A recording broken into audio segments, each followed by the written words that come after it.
Olá, meus queridos amigos, nós estamos no 30º domingo do tempo comum desse ano litúrgico C. Já estamos quase no final do ano litúrgico. Temos mais 3-4 domingos apenas, hein?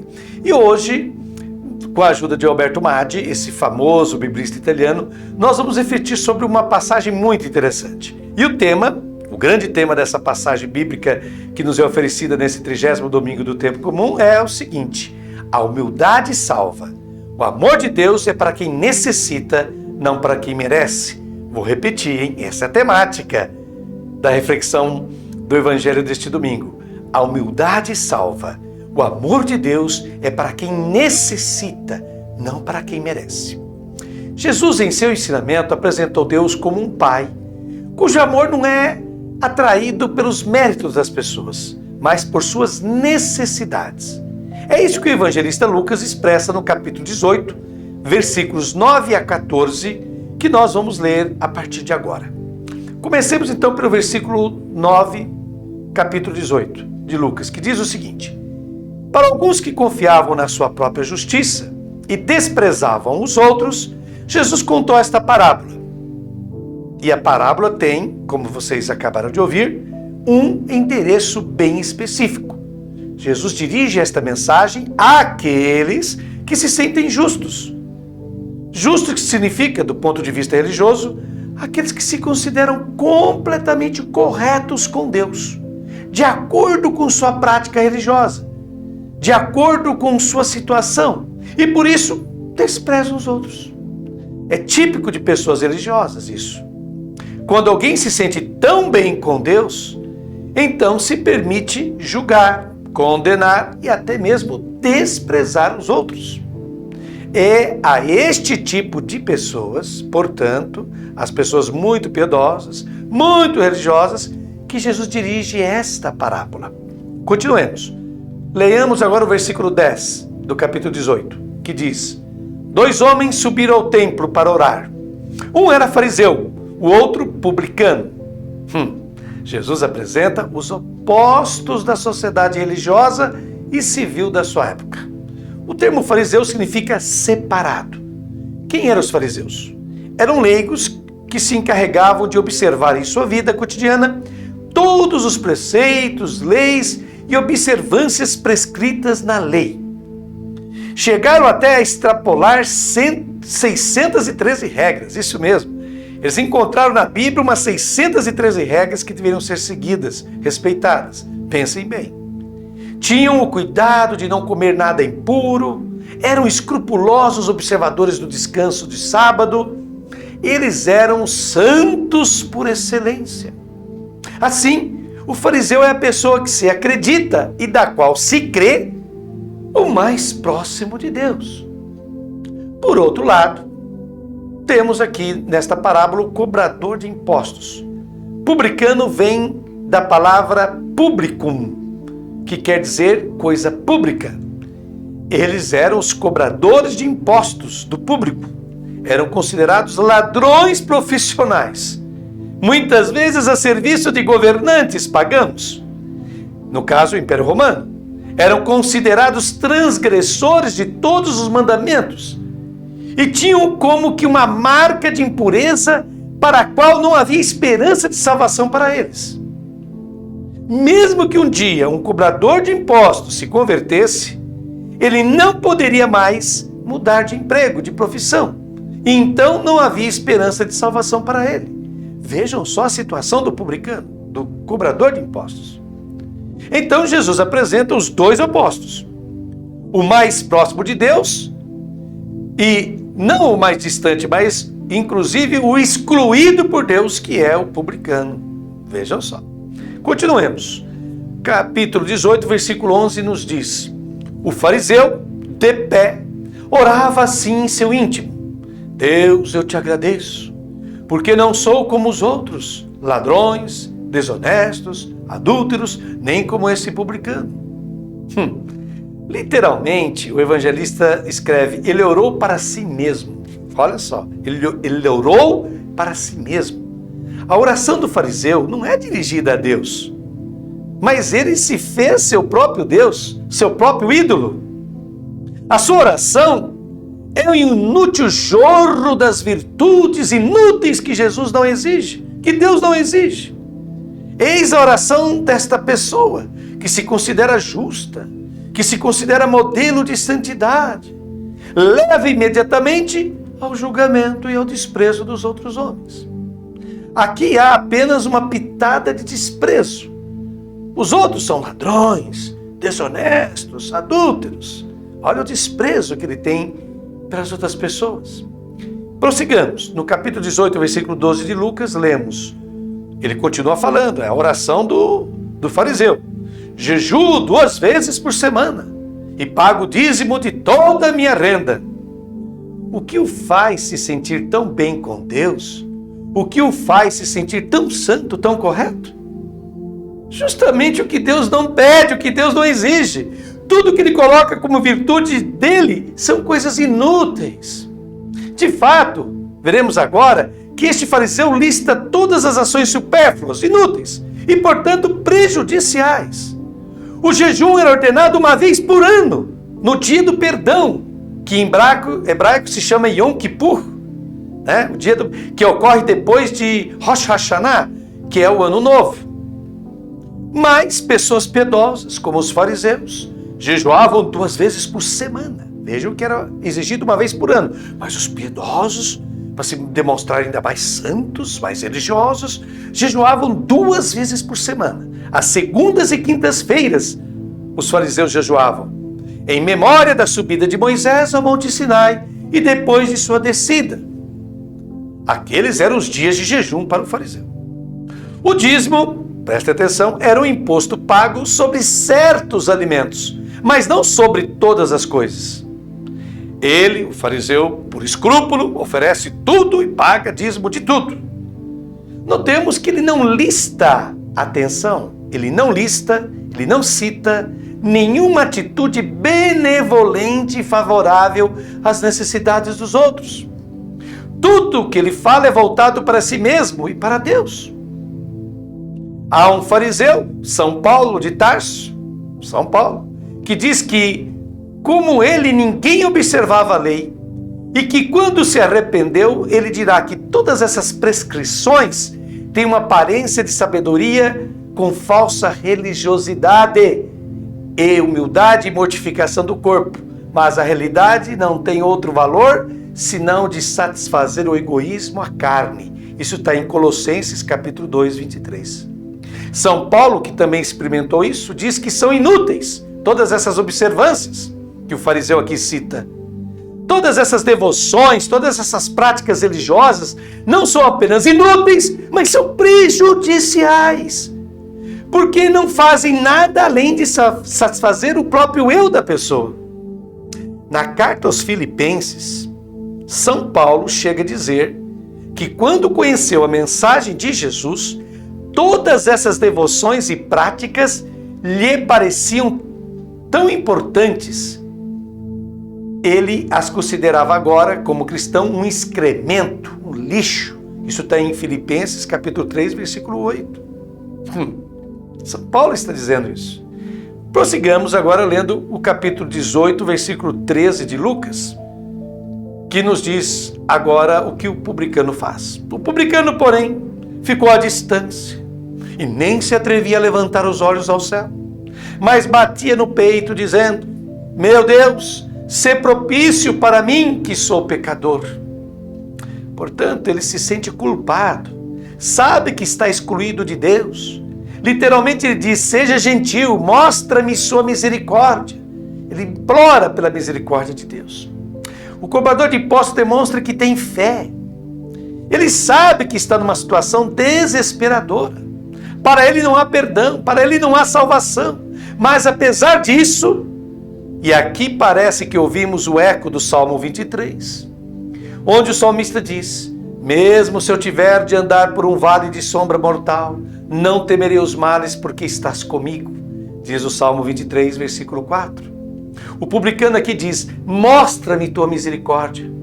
É como se o publicano dissesse: tu vês, Senhor, que vida eu levo. Não posso mudar. Esta é a minha situação. Tu sabes disso. Bem, apesar disso, Mostra-me o teu amor e a tua misericórdia. Essa é a oração do publicano, do cobrador de impostos.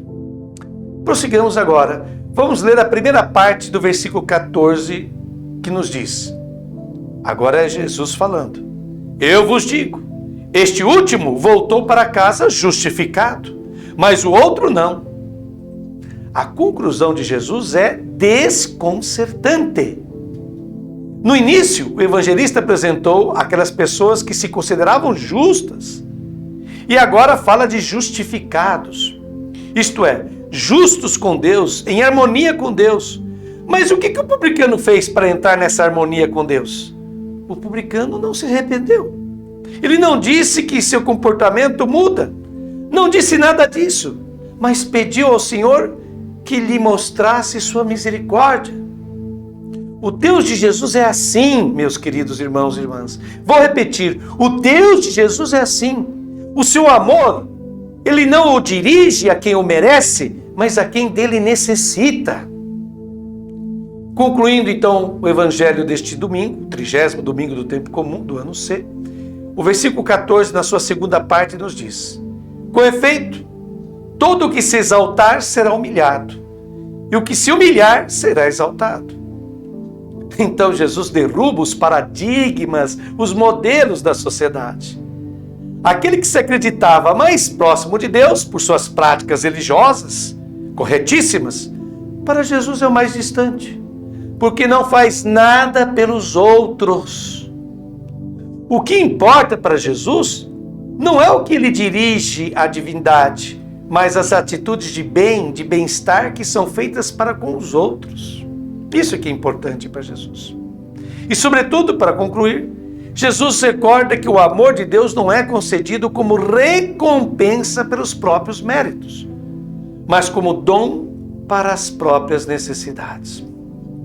E agora eu acrescento a esta reflexão de Frei Alberto Maggi a minha própria reflexão pessoal. E eu começo citando uma famosa frase de um dos maiores poetas e escritores de peças teatrais que o mundo conheceu, William Shakespeare, inglês. Shakespeare tem uma frase que diz: nada encoraja tanto ao pecador como o perdão. Olha que frase bonita. Nada encoraja tanto ao pecador como o perdão. Neste domingo, estamos na companhia do Evangelho segundo Lucas, o qual colocou Jesus em uma longa caminhada em direção à cidade santa de Jerusalém. Nessa caminhada, Jesus tem a oportunidade de ensinar e demonstrar aos seus seguidores o tipo de vida que ele deseja para todos. É importante destacar, logo no início, que os cristãos para os quais o autor escreveu seu evangelho não estavam acostumados a rezar. Isso mesmo, pois a maioria era de origem pagã, recentemente convertidos ao cristianismo. Por isso, Lucas dedicou-se, em seu evangelho, a motivar seus leitores, seus ouvintes, para essa prática tão fundamental da oração. Vejamos. Primeiro, Isabel, Maria, os anjos, Zacarias e Simeão, no evangelho da infância de Lucas, que é do capítulo 1, versículo 5 ao 2, 52, todos eles aparecem pronunciando diversas formas de louvor e ação de graças. São orações.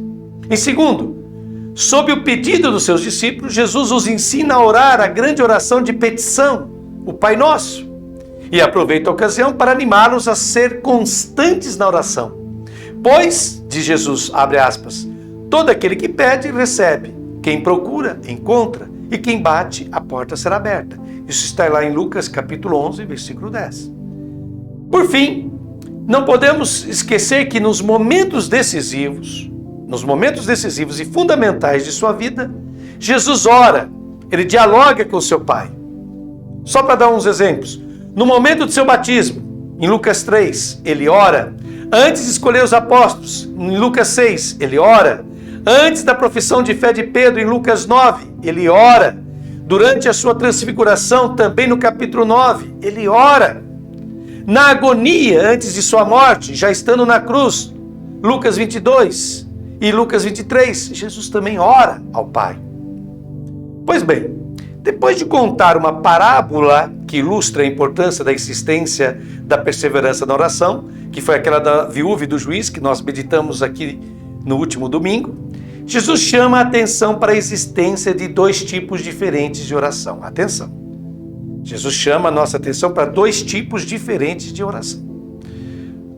Primeira, a do fariseu, que se comporta com orgulho. O fariseu deixou transparecer todo o seu ódio e desprezo pelas pessoas que ele considera inferiores, pecadoras. São os ladrões, os injustos, os adúlteros. Para o fariseu, somente ele é bom, segundo o seu julgamento, e Deus está completamente de seu lado. Essa é a visão do fariseu. Qualquer semelhança com tantas pessoas que conhecemos hoje em nossa vida não é mera coincidência. São muitos, infelizmente, que, por frequentar uma igreja, seguirem certos preceitos religiosos, se comportarem de uma maneira um tanto puritana, ler a Bíblia com certa frequência, consideram-se pessoas de bem, pessoas boas, pessoas justas e que merecem a salvação. Hoje encontramos muita gente assim. Agora vamos ver o segundo tipo de oração, apresentado pelo Evangelho deste domingo, a oração do publicano, o cobrador de impostos. Por outro lado, ele é humilde, o fariseu é arrogante, prepotente, orgulhoso, soberbo. O publicano é humilde. Ele próprio se reconhece pecador e necessitado da misericórdia de Deus. A sentença final, aquela do próprio Deus, é desconcertante para aqueles que se consideram justos, que se consideram piedosos, santos, puros e religiosos. O piedoso fariseu é condenado, enquanto que o pecador é declarado inocente e justificado. Como bem observa o teólogo espanhol José María Castillo, todos levamos incorporado em nossa intimidade um bom fariseu. Vou repetir. Todos levamos, quer dizer, todos trazemos incorporado em nosso íntimo um bom fariseu. Um fariseu que teríamos que matá-lo. Porém, seguramente, uma das coisas mais duras que há na vida é matar o fariseu que cada um leva em si mesmo e consigo mesmo, diz José María Castillo. Eu pergunto então a todos vocês, queridos ouvintes, será que o Evangelho deste domingo não está a nos propor uma radical mudança em nossa maneira de encarar quem são os bons e quem são os maus? Será que esse Evangelho não está nos pedindo para mudar a imagem de Deus que temos em nossa mente? Reflita com carinho sobre isso. E para concluir, eu lhe convido a rezar comigo o Salmo 51 da Bíblia. Esse belíssimo salmo que cabe muito bem nesse momento que estamos falando da oração das pessoas humildes. Me acompanhe aí na sua tela, você vai ver o texto. Tende piedade, ó meu Deus, misericórdia. Na imensidão de vosso amor purificai-me. Lavai-me todo inteiro do pecado e apagai completamente a minha culpa. Eu reconheço toda a minha iniquidade. O meu pecado está sempre à minha frente. Foi contra vós, só contra vós que eu pequei e pratiquei o que é mal aos vossos olhos. Mostrais assim quanto sois justos na sentença e quanto é reto o julgamento que fazeis. Vede, Senhor, que eu nasci na iniquidade e pecador já minha mãe me concebeu.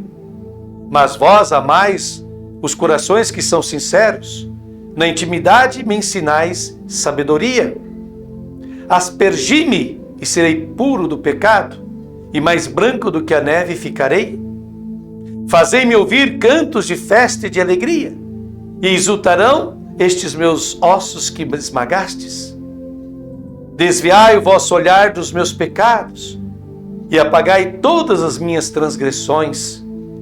Criai em mim um coração que seja puro. Dai-me de novo um espírito decidido. Ó Senhor, não me afasteis de vossa face, nem retireis de mim o vosso Santo Espírito. Dai-me de novo a alegria de ser salvo e confirmai-me com espírito generoso. Ensinarei vosso caminho aos pecadores, e para vós se voltarão os transviados. Da morte, como pena, libertai-me, e minha língua exaltará a vossa justiça. Abri meus lábios ao Senhor para cantar, e minha boca anunciará vosso louvor. Pois não são de vosso agrado os sacrifícios, e se oferta um holocausto, o rejeitais. Meu sacrifício é minha alma penitente. Não desprezeis um coração arrependido. Sede benigno com Sião, por vossa graça reconstruí Jerusalém e os seus muros, e aceitareis o verdadeiro sacrifício, os holocaustos e obrações em vosso altar. Fique com Deus, querida irmã, querido irmão, muita paz no coração e até o próximo final de semana, se Deus quiser. Deus te abençoe, bem como a todos os seus entes queridos.